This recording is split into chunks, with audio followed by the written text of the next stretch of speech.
मैं विघ्नहर्ता होकर भी मैं राजा अनारण्य के अंत का माध्यम बन बैठा। मेरे कारण उनकी मृत्यु हुई।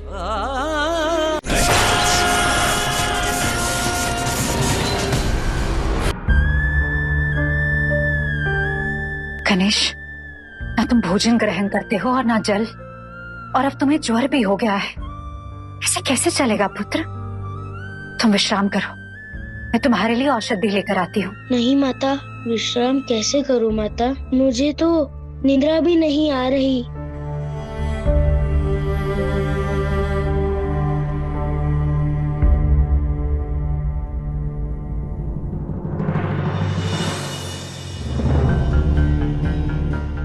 महादेव, ये सब क्या हो रहा है?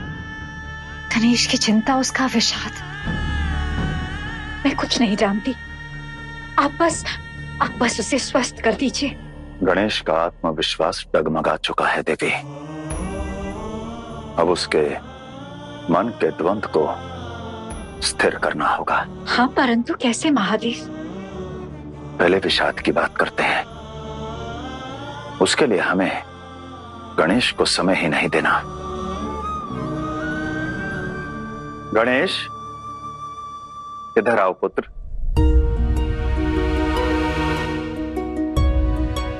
आज रात्रि में पुष्प साधना करना चाहता हूं, इसलिए जाओ मेरे लिए पुष्प तोड़ कर लाओ। महादेव, मैं ले आऊंगी पुष्प। नहीं देवी, ये कार्य केवल गणेश करेगा, है ना गणेश? जी पिताश्री। और स्मरण रहे पुत्र, एक बार में एक ही पुष्प लेकर आना और एकत्रित करते जाना। उचित है? जो आज्ञा पिताश्री।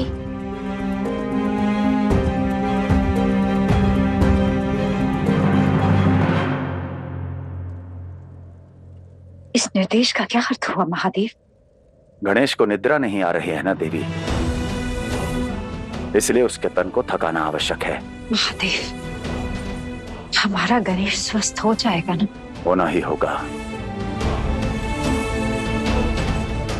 क्योंकि एक और जहां गणेश ने अपनी शुभता त्याग दी है और जिसके कारण इस संपूर्ण संसार में अशुभ घटनाएं घटना आरंभ हो चुकी हैं,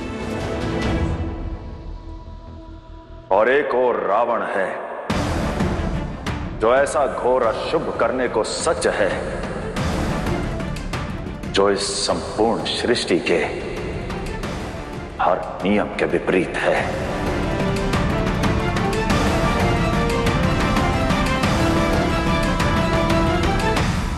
हे महादेव, आपने भी अपने पुत्र की रक्षा के लिए मृत गणेश के धड़ पर एक गज का शीश काट के रख दिया था।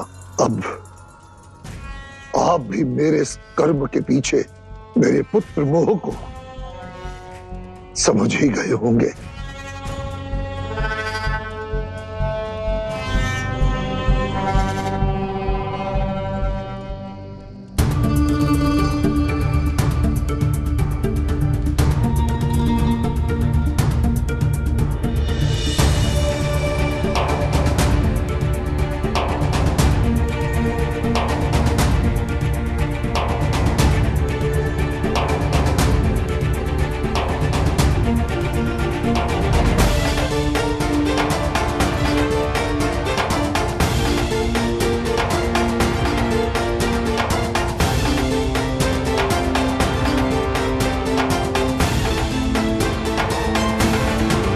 ऐसे तो बहुत समय लग जाएगा। एक एक पुष्प एकत्रित करने में मुझे कुछ करना होगा।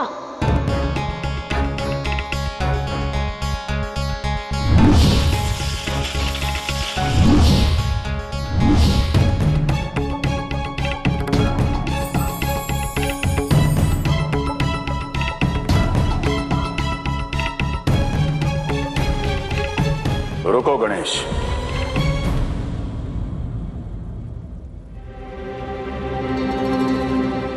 तुम दैविक शक्तियों का प्रयोग नहीं कर सकते, केवल शारीरिक श्रम से पुष्प को तोड़ो और यहां लेकर आओ।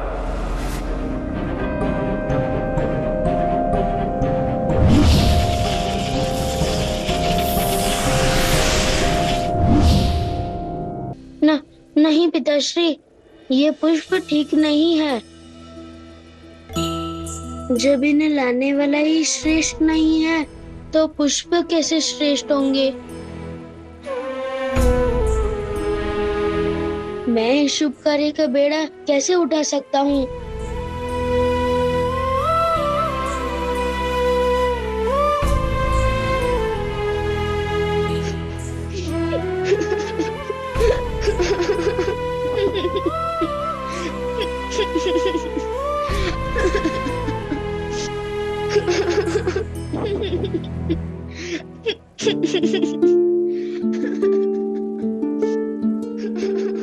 कौन पिता के प्रेम को मापे,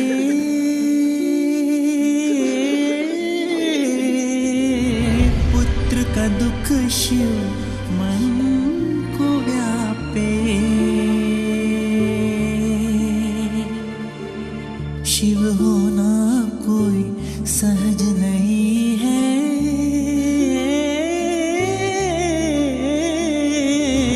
शिव का जीवन सरल नहीं है।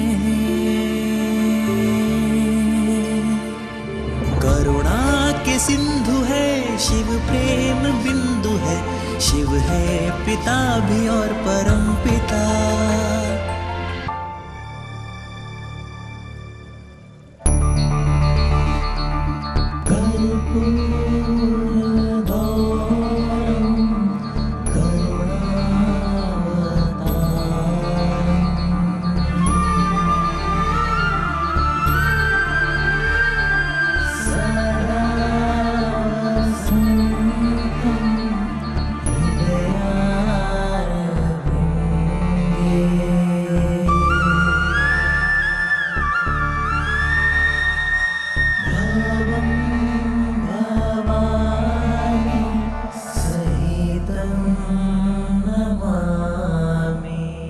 गणेश,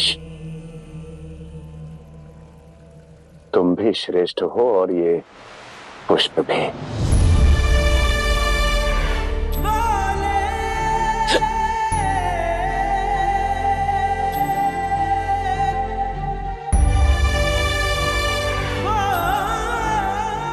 ये गणेश की स्मृति मुझे बार बार क्यों सता रही है? कुशल तो होगा ना वो?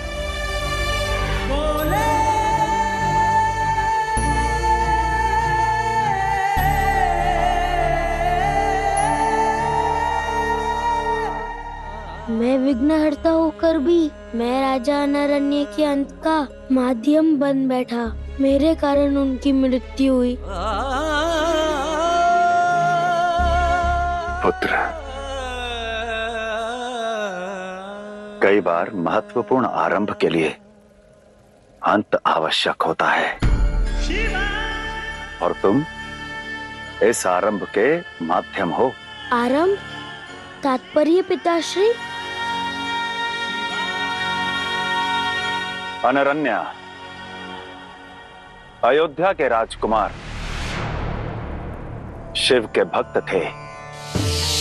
ओम नमः शिवाय, ओम नमः शिवाय,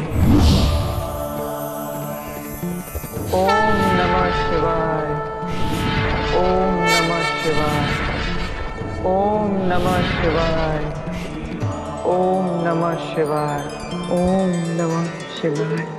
अनारण्य,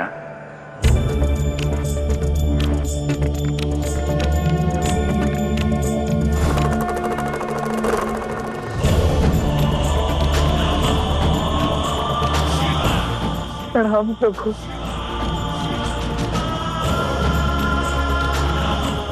महादेव, आपके दर्शन पाकर मैं धन्य हो गया। वर्षों से तप कर रहे हो अनारण्य, मांगो, क्या वर चाहते हो? इस भक्त के मन में केवल एक ही इच्छा है, भगवान से एकाकार होना, शिव में विलीन होना।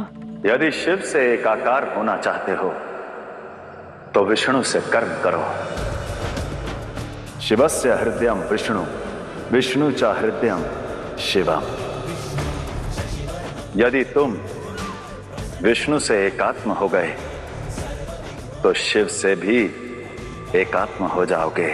तो मुझे ऐसा वरदान दीजिए जिससे मेरा जीवन मृत्यु समस्त नारायण से एकात्म हो जाए।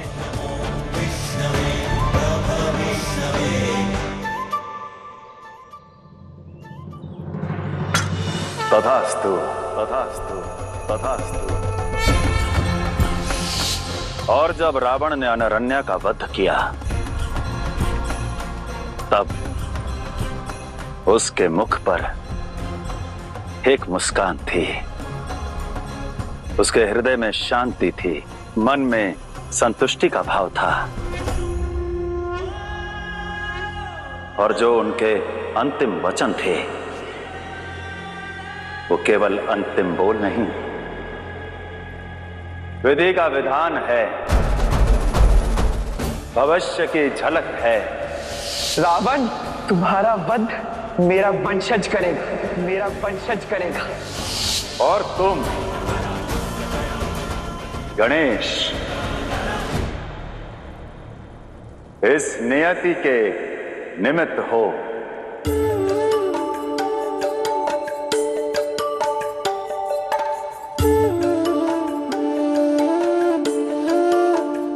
गणेश, अब तो तुम्हें भेद पता चल गया ना। अब अपनी मधुर ध्वनि सुना दो। अब तो कुछ खा लो।